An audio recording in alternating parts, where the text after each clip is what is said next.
10ാം class second time എക്സാമിനേഷൻ്റെ chemistry question പേപ്പറാണ് നമ്മൾ വിശകലനം ചെയ്യുന്നത്. ആദ്യം 1 മുതൽ 5 വരെയുള്ള ചോദ്യങ്ങളിൽ ഏതെങ്കിലും 4 എണ്ണത്തിന് ഉത്തരം എഴുതുക. ഒരു സ്കോർ വീതം. ചോദ്യം 1. ദ്രവീകൃത അമോണിയ ഡാഷ് എന്ന പേരിൽ അറിയപ്പെടുന്നു. ദ്രവീകൃത അമോണിയ അറിയപ്പെടുന്നത് ദ്രാവക അമോണിയ എന്ന പേരിലാണ്. ഉത്തരം ദ്രാവക അമോണിയ. ചോദ്യം 2. ആൽക്കൈൻ കുടുംബത്തിലെ ആദ്യ അംഗം. ഇവിടെ ആൽക്കൈൻ എന്ന് പറയുമ്പോൾ ത്രിബന്ധനമാണ് വരുന്നത് അല്ലേ. അപ്പോൾ ഇവിടെ വരുന്നത് C2H2 എന്നാണ്. C2H2 അല്ലേ. അതായത് CH ത്രിബന്ധനം CH. ഓക്കെ, ഇതാണ് ആദ്യം വരുന്നത്. ചോദ്യം 3. ലാന്തനോയിഡുകളിൽ അവസാന ഇലക്ട്രോൺ വന്നു ചേരുന്നത് ഡാഷ് സബ്ഷെല്ലിലാണ്. ലാന്തനോയിഡുകൾ എന്ന് പറയുമ്പോൾ പീരിയോഡിക് ടേബിളിൻ്റെ താഴെയാണ് അതിൻ്റെ സ്ഥാനം. ലാന്തനോയിഡുകളുണ്ട്, ആക്റ്റിനോയിഡുകളുണ്ട് അല്ലേ. അപ്പോൾ ഇതിൽ ഇലക്ട്രോൺ നിറയുന്ന അവസാന ഇലക്ട്രോൺ വന്നു ചേരുന്നത് 4Fലാണ്. 4Fലാണ് അവസാന ഇലക്ട്രോണുകൾ വന്നു ചേരുന്നത്. F ബ്ലോക്ക് എന്നാണ് ഈ ലാന്തനോയിഡുകളും ആക്റ്റിനോയിഡുകളും അറിയപ്പെടുന്നത് അല്ലേ. ഇനി ചോദ്യം 4.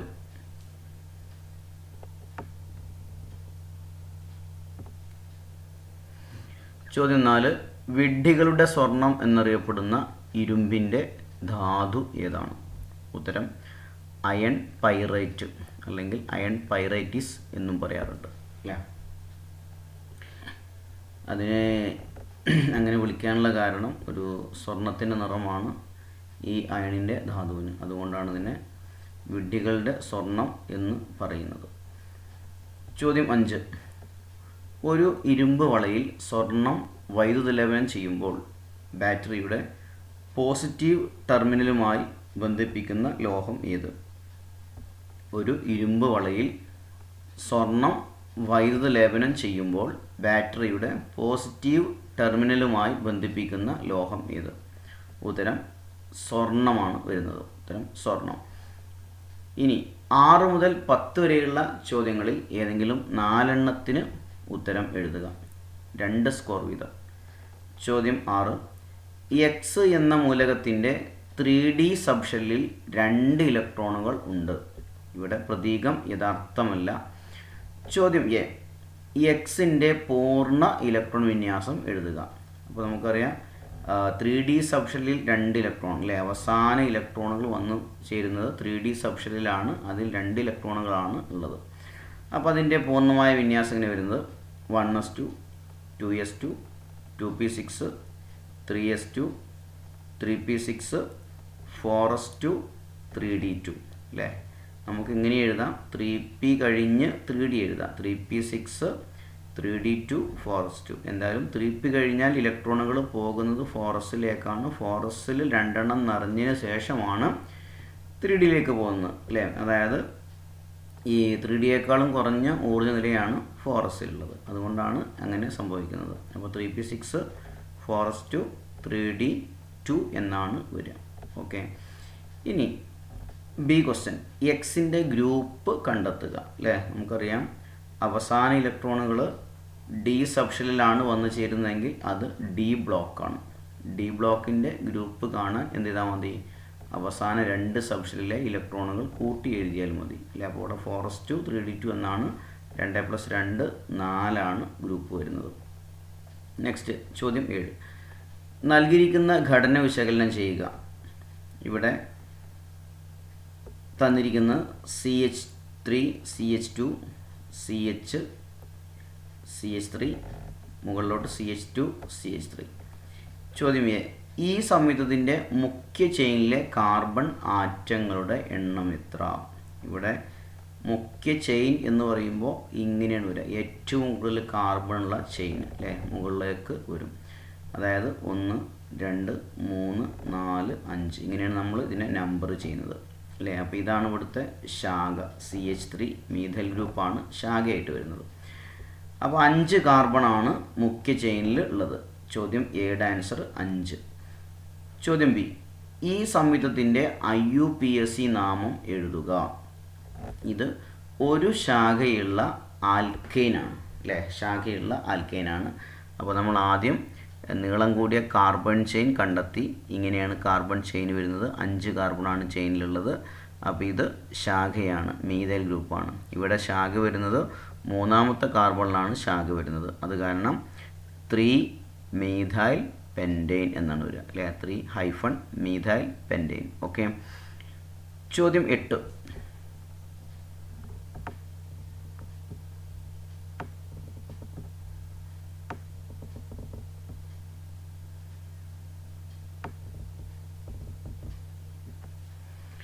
എട്ടാമത്തെ ചോദ്യം ഇതാണ്. അതിൽ ചോദ്യം, ഉരുകിയ സോഡിയം ക്ലോറൈഡിൽ അടങ്ങിയിരിക്കുന്ന അയോണുകൾ ഏതെല്ലാം? ഉരുകിയ സോഡിയം ക്ലോറൈഡിൽ അടങ്ങിയിരിക്കുന്ന അയോണുകൾ ഏതെല്ലാം? അപ്പോൾ NaCl ആണ് അതിലുള്ളത്. Na+Cl-, അതായത് Na+ അയോണും Cl- അയോണുമാണ് ഉരുകിയ സോഡിയം ക്ലോറൈഡിലുള്ളത് അല്ലേ. NaCl മാത്രമേ അതിലുണ്ടാവുള്ളൂ.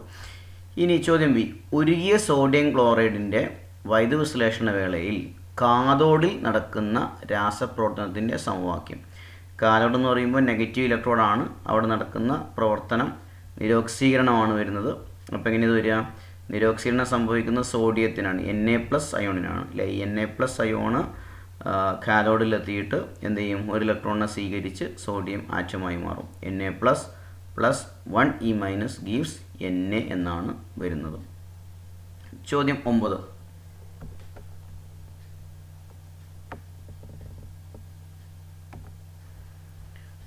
ചോദ്യം ഇതാണ്. CuSO4 കോപ്പർ സൾഫേറ്റ് ലായനിയിൽ ഒരു സിങ്ക് ദണ്ട് അല്പസമയം ഇട്ടുവയ്ക്കുന്നു. കോപ്പർ സൾഫേറ്റ് ലായനിയിൽ ഒരു സിങ്ക് ദണ്ട് അല്പസമയം ഇട്ടുവെക്കുന്നു. ചോദ്യം എ, സിങ്ക് ദണ്ടിൻ്റെ ഉപരിതലത്തിൽ എന്തു മാറ്റമാണ് നിരീക്ഷിക്കുന്നത്? സിങ്ക് ദണ്ടിൻ്റെ ഉപരിതലത്തിൽ കോപ്പർ പറ്റിപ്പിടിക്കുന്നു അല്ലേ. സിങ്കിൽ കോപ്പർ പറ്റിപ്പിടിക്കുന്നു. ചോദ്യം ബി, CuSO4 ലായനിയുടെ നീല നിറം മങ്ങുന്നതിന് കാരണമെന്ന്? ഇവിടെ ആദ്യം കോപ്പർ സൾഫേറ്റ് ലായനിക്ക് നല്ല നീല നിറമാണ് ഉണ്ടാവുക. സിങ്ക് അതിലേക്ക് വെച്ച് കുറച്ച് സമയം കഴിയുമ്പോൾ എന്ത് ചെയ്യും? നീല നിറം ഇങ്ങനെ മങ്ങും അല്ലേ, കുറഞ്ഞു വരും. അതിൻ്റെ കാരണം എന്ന് പറയുന്നത് കോപ്പർ സൾഫേറ്റിലെ കോപ്പറിനേക്കാളും ക്രിയാശീലത കൂടുതലാണ് സിങ്കിന്. സിങ്ക് എന്ത് ചെയ്യും? കോപ്പറിനെ ആദേശം ചെയ്യും അല്ലേ. ഇതൊരു ആദേശ രാസപ്രവർത്തനമാണ്. ക്രിയാശീലം കൂടിയ സിങ്ക് കോപ്പർ സൾഫേറ്റിലെ കോപ്പറിനെ ആദേശം ചെയ്യും. ഓക്കെ, മനസ്സിലാക്കുക. ഈ കോപ്പർ സൾഫേറ്റിൽ കോപ്പറുള്ള സമയത്താണ് ആ ലായനിക്ക് നീലനിറം ഉണ്ടാകുന്നത്. ഓക്കെ. ഇനി ചോദ്യം 10. അതിലെ ചോദ്യം, സൾഫ്യൂരിക് ആസിഡ് ഉപയോഗിച്ച് ഹൈഡ്രജൻ ക്ലോറൈഡ് നിർമ്മിക്കുന്നതിന് ഒരു മാർഗം നിർദ്ദേശിക്കുക. സൾഫ്യൂരിക് ആസിഡ് ഉപയോഗിച്ച് ഹൈഡ്രജൻ ക്ലോറൈഡ് അഥവാ HCl നിർമ്മിക്കുന്നതിന് ഒരു മാർഗം നിർദ്ദേശിക്കുക. എങ്ങനെയാണ് ഉത്തരം? സൾഫ്യൂരിക് ആസിഡും സോഡിയം ക്ലോറൈഡും തമ്മിൽ പ്രവർത്തിപ്പിച്ച് HCl അഥവാ ഹൈഡ്രോക്ലോറിക് ആസിഡ് നിർമ്മിക്കാം. ഇതിലെ ചോദ്യം ബി, ഈ പ്രവർത്തനത്തിൻ്റെ രാസസമവാക്യം എഴുതുക. ഉത്തരം H2SO4 + NaCl gives NaHSO4 + HCl. H2SO4 sulphuric acid plus NaCl sodium chloride പ്രവർത്തന ഫലമായി gives NaHSO4 sodium bisulphate plus HCl hydrochloric acid. Next 11 മുതൽ 15 വരെയുള്ള ചോദ്യങ്ങളിൽ ഏതെങ്കിലും 4 എണ്ണത്തിന് ഉത്തരം എഴുതുക. 3 സ്കോർ വീതം. ചോദ്യം 11. ഇരുമ്പ് നിർമ്മിക്കുന്നത് ബ്ലാസ്റ്റ് ഫർണസ് ഉപയോഗിച്ചാണ് അല്ലേ. നമുക്കറിയാം ഇരുമ്പ് ഉണ്ടാക്കുന്ന ഉപകരണമാണ് ബ്ലാസ്റ്റ് ഫർണസ്. ചോദ്യം എ, ഇരുമ്പിൻ്റെ വ്യാവസായിക നിർമ്മാണ വേളയിൽ ബ്ലാസ്റ്റ് ഫർണസിലേക്ക് ചേർക്കുന്ന പദാർത്ഥങ്ങൾ ഏതെല്ലാം? ഇരുമ്പുണ്ടാക്കുന്ന സമയത്ത് ബ്ലാസ്റ്റ് ഫർണസിലേക്ക് ചേർക്കുന്ന പദാർത്ഥങ്ങൾ അല്ലേ, 3 പദാർത്ഥങ്ങളാണ് ചേർക്കാറുള്ളത്. ഒന്ന് CaCO3 അഥവാ കാൽഷ്യം കാർബണേറ്റ്, Fe2O3 അഥവാ ഹാമറ്റൈറ്റ്, ഇരുമ്പിൻ്റെ അയിരാണ് ഹാമറ്റൈറ്റ്. അതുപോലെ തന്നെ കാർബൺ അഥവാ കോക്ക് അല്ലേ. ഈ 3 പദാർത്ഥങ്ങളാണ് ഇരുമ്പിൻ്റെ നിർമ്മാണ വേളയിൽ ബ്ലാസ്റ്റ് ഫർണസിലേക്ക് ചേർക്കുന്നത്. Calcium carbonate, hematite, coke. ചോദ്യം ബി, ബ്ലാസ്റ്റ് ഫർണസിൽ നിരോക്സീകാരിയായി പ്രവർത്തിക്കുന്ന സംയുക്തം ഏത്?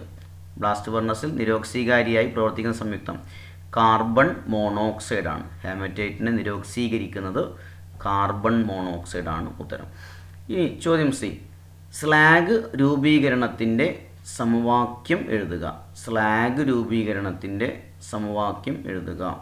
ഉത്തരം CaO plus SiO2 gives CaSiO3 അല്ലേ. Calcium oxide plus silicon dioxide gives calcium silicate. ഇതാണ് സ്ലാഗ് ഉണ്ടാകുന്ന പ്രവർത്തനം. ഇതാണ് സ്ലാഗ് കാൽഷ്യം സിലിക്കേറ്റ് അല്ലേ.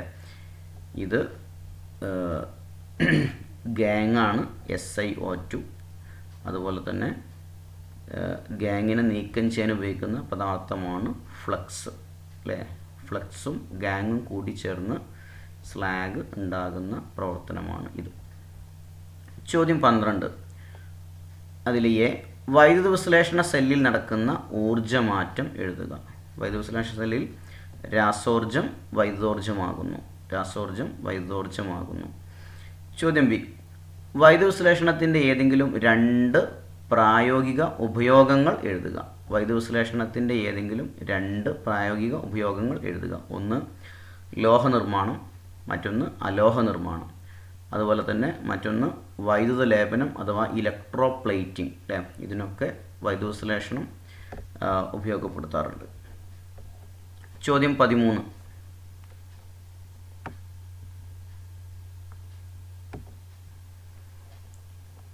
ചോദ്യം ഇതാണ്. C2H4, C3H6, C4H8 എന്നിവ ഒരു ഹൈഡ്രോ കാർബൺ കുടുംബത്തിലെ അംഗങ്ങളാണ്. അപ്പോൾ ഇതൊക്കെ ഒരു ഹൈഡ്രോ കാർബൺ കുടുംബത്തിലുള്ള അംഗങ്ങളാണ്. ചോദ്യം എ, ഈ സംയുക്തങ്ങൾ ഏത് ഹൈഡ്രോ കാർബൺ കുടുംബത്തിൽ ഉൾപ്പെടുന്നു? ഈ സംയുക്തങ്ങൾ ഏത് ഹൈഡ്രോ കാർബൺ കുടുംബത്തിൽ ഉൾപ്പെടുന്നു?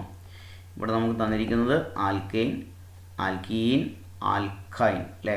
ഉത്തരം വരുന്നത് ആൽക്കീനാണ് അല്ലേ. ദ്വിബന്ധനമുള്ള സംയുക്തങ്ങളാണ് ഇത് വരുന്നത്. അപ്പോൾ ഇവിടെ CH2 ദ്വിബന്ധനം CH2 അല്ലേ എന്നാണ് ആദ്യം വരിക. ഓക്കെ, അപ്പോൾ ഉത്തരം ആൽക്കീൻ. ഇനി ചോദ്യം ബി, ഈ സംയുക്തങ്ങളെ ഒരു ഹോമോലോഗ സീരീസിലെ അംഗങ്ങൾ ആയി ഉൾപ്പെടുത്തുന്നതിന് 2 കാരണങ്ങൾ എഴുതുക. ഈ സംയുക്തങ്ങളെ ഒരു ഹോമോലോഗസ് സീരീസിലെ അംഗങ്ങൾ ആയി ഉൾപ്പെടുത്തുന്നതിന് 2 കാരണങ്ങൾ എഴുതുക. ഒന്ന്, തൊട്ടടുത്ത 2 ഹൈഡ്രോ കാർബണുകൾ അല്ലെങ്കിൽ അംഗങ്ങൾ തമ്മിൽ CH2 ഗ്രൂപ്പിൻ്റെ വ്യത്യാസം അല്ലേ. മറ്റൊന്ന്, ഇവ ഒരേ രാസസ്വഭാവം കാണിക്കുന്നു. ചോദ്യം 14. തന്നിരിക്കുന്ന രാസസമവാക്യം വിശകലനം ചെയ്യുക. തന്നിരിക്കുന്ന രാസസമവാക്യം വിശകലനം ചെയ്യുക. തന്നിരിക്കുന്ന സമവാക്യം ഇതാണ്. C12H22O11 അല്ല, ഇത് പഞ്ചസാര തന്മാത്രയാണ്. ഗീവ്സ് അരമാർക്കിന് മുകളിൽ കോൺസെൻട്രേറ്റ് H2SO4 അഥവാ ഗാഢ sulphuric acid gives 12C plus 11H2O അല്ലേ. അതായത് ഇവിടെ സൾഫ്യൂരിക് ആസിഡിലേക്ക്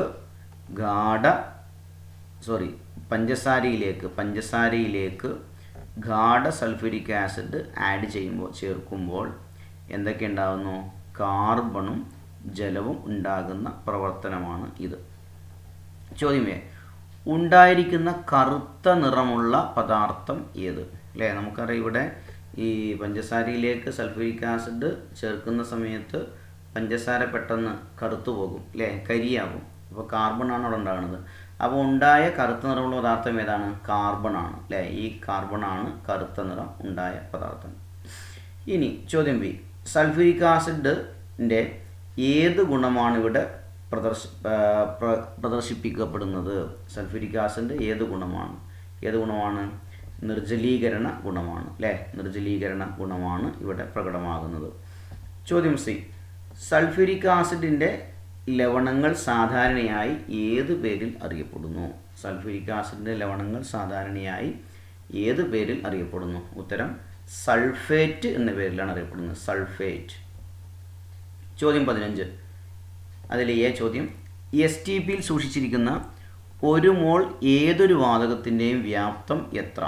എസ് ടി പിയിൽ സൂക്ഷിച്ചിരിക്കുന്ന ഒരു മോൾ ഏതൊരു വാതകത്തിൻ്റെയും വ്യാപ്തം എത്ര? അല്ലേ, എത്രയാണ് ഒരു മോൾ എന്ന് പറഞ്ഞാൽ എസ് ടി പിയിൽ 22.4 ലിറ്ററാണ്. ഓക്കെ. ചോദ്യം ബി, എസ് ടി പിയിൽ സൂക്ഷിച്ചിരിക്കുന്ന 64 ഗ്രാം ഓക്സിജൻ വാതകത്തിൻ്റെ വ്യാപ്തം കണ്ടെത്തുക. എസ് ടി പിയിലുള്ള 64 ഗ്രാം ഓക്സിജൻ വാതകത്തിൻ്റെ വ്യാപ്തം കണ്ടെത്തുക. അപ്പോൾ നമുക്കറിയാം, ഈ ആദ്യം നമ്മളിവിടെ മനസ്സിലാക്കേണ്ടത് ഈ തന്നിരിക്കുന്ന ഓക്സിജൻ എത്ര, അല്ലേ, എത്ര വ്യാപ്തമാണെന്നാണ് കണ്ടെത്തേണ്ടത്. ഇവിടെ ആദ്യം ഓക്സിജൻ്റെ GMM, ഗ്രാം മോളിക്കുലർ മാസ്, അല്ലേ. അപ്പോൾ 64 ഗ്രാം 64/32, അല്ലേ. ഓക്സിജൻ്റെ മോളിക്കുലർ മാസ് എന്ന് പറയുന്നത് 3, അല്ലേ, O2 ആണ്. ഒരു ഓക്സിജൻ്റെ 16, അപ്പോൾ 16 × 2 32, 64/32 മോൾ എന്ന് കിട്ടും, അല്ലേ. 2 മോളാണ് വരുന്നത്. അതിനെന്ത് ചെയ്താൽ മതി, 2 × 22.4, അല്ലേ. ഒരു മോളിൻ്റെ വ്യാപ്തമാണ് 22.4. ഇവിടെ 2 മോൾ ഓക്സിജനാണ്. 64 ഗ്രാം ഓക്സിജൻ എന്ന് പറയുമ്പോൾ 2 മോളാണുള്ളത്. അപ്പോൾ 2 × 22.4, ഉത്തരം 44.8 ലിറ്ററാണ് വരുന്നത്. ഇനി 16 മുതൽ 20 വരെയുള്ള ചോദ്യങ്ങളിൽ ഏതെങ്കിലും 4 എണ്ണത്തിന് ഉത്തരം എഴുതുക. 4 മാർക്ക് വീതം. ചോദ്യം 16.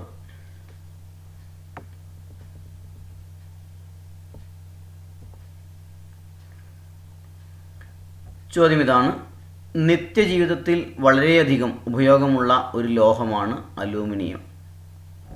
അതിലെ എ ചോദ്യം: അലൂമിനിയത്തിൻ്റെ അയിര് ഏത്? ഉത്തരം ബോക്സൈറ്റ്. അലൂമിനിയത്തിൻ്റെ അയിരാണ് ബോക്സൈറ്റ്.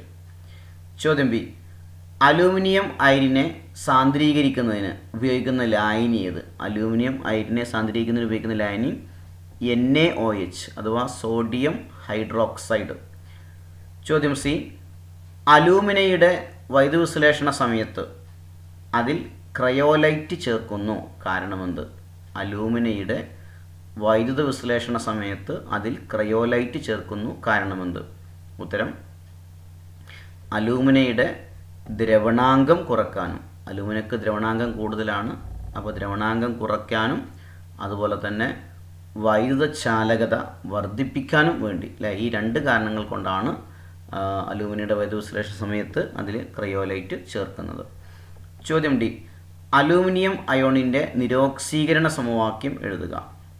ഇതാണ് Al3+, അല്ലേ, +3 + 3E- gives Al എന്ന് വരും. നെക്സ്റ്റ് 17. ചോദ്യം 17.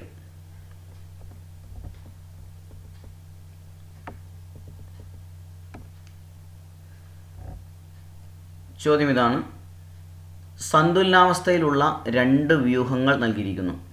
ഒന്ന്, N2 + 3H2 gives 2NH3 + താപം. മറ്റൊന്ന്, രണ്ടാമത്തത് 2HI gives H2 + I2. ഇനി ചോദ്യം നോക്കാം. ഇവയിൽ മർദ്ദത്തിന് സ്വാധീനം ഇല്ലാത്ത പ്രവർത്തനം ഏത്? മർദ്ദത്തിന് സ്വാധീനം ഇല്ലാത്ത പ്രവർത്തനം ഏത്? ഉത്തരം 2, അല്ലേ. അത് നോക്കാൻ നമ്മളിവിടെ അഭികാരക തന്മാത്രകളും ഉൽപ്പന്നങ്ങളുടെ തന്മാത്രകളിലും വ്യത്യാസം വരണം, അല്ലേ. തന്മാത്രകളുടെ അല്ലെങ്കിൽ മോളുകളുടെ എണ്ണത്തിൽ വ്യത്യാസം വരണം.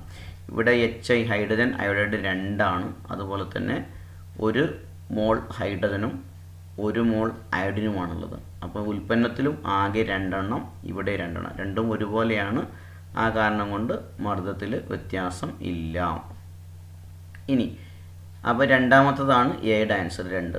ഇനി ബി ചോദ്യം: ഈ രാസപ്രവർത്തനത്തിൽ മർദ്ദത്തിന് സ്വാധീനം ഇല്ലാത്തത് എന്തുകൊണ്ടാണ്? നമ്മൾ പറഞ്ഞു കഴിഞ്ഞു, അഭികാരകത്തിൻ്റെയും ഉൽപ്പന്നത്തിൻ്റെയും, അല്ലേ, വ്യാപ്തം തുല്യമാണ് ഇവിടെ വരുന്നത്. ഇവിടെ 2 ആണ് അഭികാരകത്തിൻ്റെ വ്യാപ്തം, അതുപോലെ തന്നെ ഉൽപ്പന്നങ്ങളുടെ ആകെ വ്യാപ്തം 2 ആണ്, അല്ലേ.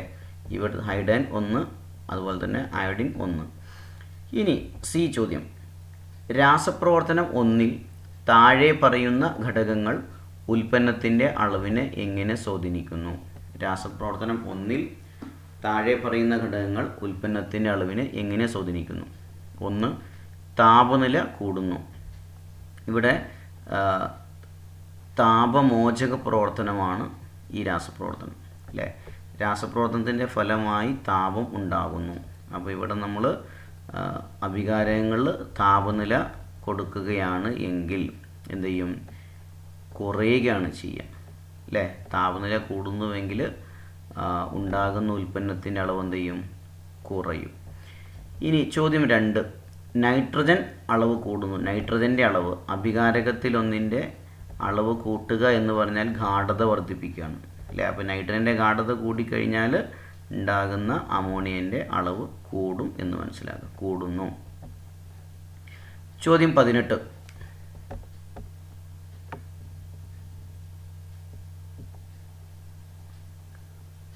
ചോദ്യം: ഒരു ഗാൽവനിക് സെല്ലിൽ നടക്കുന്ന റിഡോക്സ് പ്രവർത്തനത്തിൻ്റെ സമവാക്യം നൽകിയിരിക്കുന്നു. ഇതാണ് സമവാക്യം. Zn plus Cu2 plus gives Zn2 plus Cu, അല്ലേ? ഒരു ഗാൽവനിക് സെല്ലിൽ നടക്കുന്ന റിഡോക്സ് പ്രവർത്തനമാണ് തന്നിരിക്കുന്നത്. ഈ ഗാൽവനിക് സെല്ലിലെ ആനോഡ് ഏതാണ്?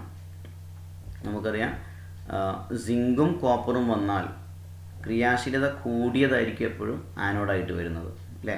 അപ്പോൾ സിങ്കാണ് ആനോഡായിട്ട് വരുന്നത്. ഓക്കെ. അതുപോലെ തന്നെ ഇവിടെ നടക്കുന്ന ഓക്സീകരണ പ്രവർത്തനത്തിൻ്റെ സമവാക്യം എഴുതുക. ഓക്സീകരണം നടക്കുന്നത് സിങ്കിനാണ്. അപ്പോൾ Zn gives Zn2 plus 2e minus. ഇനി ഇലക്ട്രോൺ പ്രവാഹ ദിശ എഴുതുക. ഇലക്ട്രോൺ പ്രവാഹം എപ്പോഴും ക്രിയാശീലത കൂടിയിൽ നിന്ന് കുറഞ്ഞയിലേക്കാണ് പോവുക, അല്ലേ? സിങ്കിൽ നിന്ന് കോപ്പറിലേക്ക്. ഡി. ഒരു ഗാൽവനിക് സെല്ലിൽ വൈദ്യുതിയുടെ തുടർച്ചയായ പ്രവാഹം ഉറപ്പുവരുത്തുന്നതിന് ഉപയോഗിക്കുന്ന സംവിധാനം ഏതാണ്? ഉത്തരം സാൾട്ട് ബ്രിഡ്ജാണ് അതിനു വേണ്ടി ഉപയോഗിക്കുന്നത്. Salt bridge. ചോദ്യം 19. സിങ്കിൻ്റെ ഒരു പ്രധാന അയിരാണ് ZnCO3. ചോദ്യം എ. ഈ അയിരിൻ്റെ പേരെഴുതുക. ഉത്തരം കലാമിൻ. സിങ്കിൻ്റെ അയിരാണ് കലാമിൻ. ചോദ്യം ബി. സിങ്ക് കാർബണേറ്റിനെ ZnCO3, അല്ലേ? അഥവാ സിങ്കിൻ്റെ അയിര് ZnCO3നെ ZnO സിങ്ക് ഓക്സൈഡായി മാറ്റുന്നതിന് ഉപയോഗിക്കുന്ന പ്രക്രിയയുടെ പേരെഴുതുക. ഉത്തരം കാൽസിനേഷൻ. ചോദ്യം സി. സിങ്ക് ലോഹം ശുദ്ധീകരിക്കുന്നതിന് ഉപയോഗിക്കുന്ന പ്രക്രിയ ഏത്? അല്ലേ? സിങ്കിനെ ശുദ്ധീകരിക്കാൻ ഉപയോഗിക്കുന്ന പ്രക്രിയക്ക് പറയുന്ന പേരാണ് സ്വേദനം എന്നാണ് പറയുക. ഈ ശുദ്ധീകരണ പ്രക്രിയയിൽ സിങ്കിൻ്റെ ഏത് ഗുണമാണ് പ്രയോജനപ്പെടുത്തിയിരിക്കുന്നത്? ബാഷ്പശീലം കൂടുതലാണ്, അല്ലേ? സിങ്ക് പെട്ടെന്ന് ബാഷ്പശീലം കൂടുതലാണ് സിങ്കിന്, അതുകൊണ്ടാണ് സ്വേദനം എന്ന പ്രക്രിയ ഉപയോഗപ്പെടുത്തുന്നത്. ചോദ്യം 20.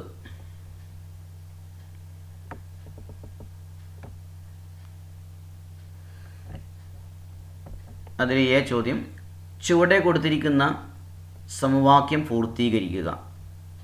സമവാക്യം ഇതാണ്: 2NH4Cl plus dash gives CaCl2 plus 2H2O plus 2NH3.